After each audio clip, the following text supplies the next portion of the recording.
The first hero we pay tribute to today is one of the finest warriors to ever wear the uniform of the United States Marines, Major James Capers, Jr., sitting right here. Thank you, James.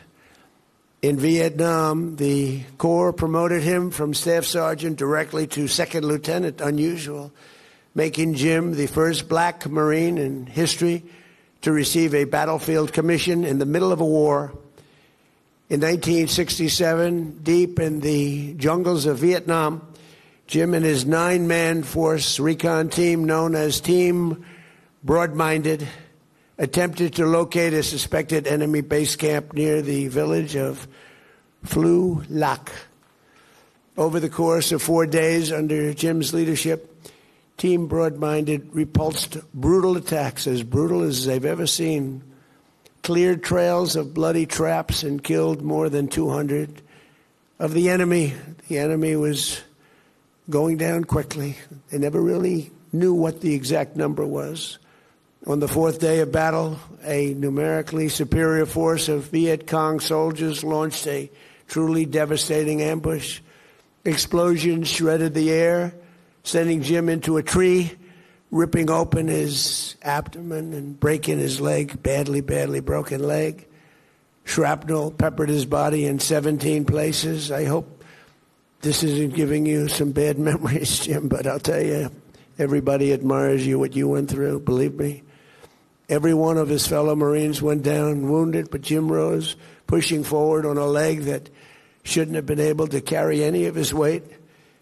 After a shot of morphine, Jim asserted command of the firefight. He took over like nobody's ever seen before.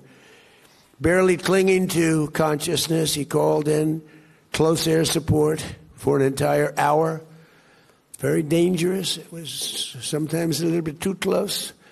And it was the only force strong enough to repel the onslaught of a lot of very tough soldiers on the other side. Once an extraction helicopter reached his team, Jim loaded his wounded men first before finally loading himself.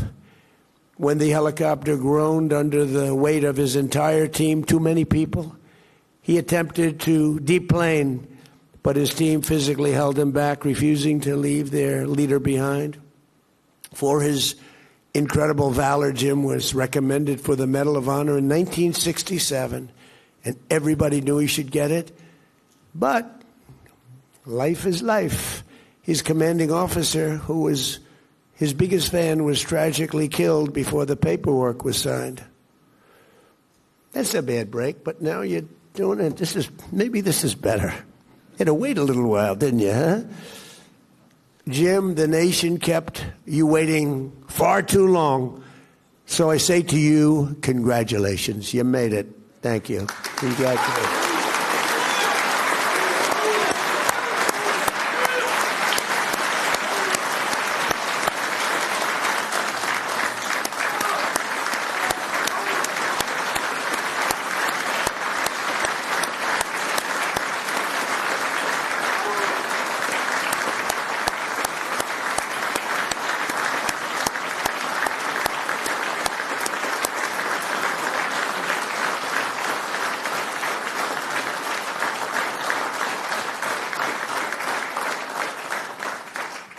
Thank you, Jim.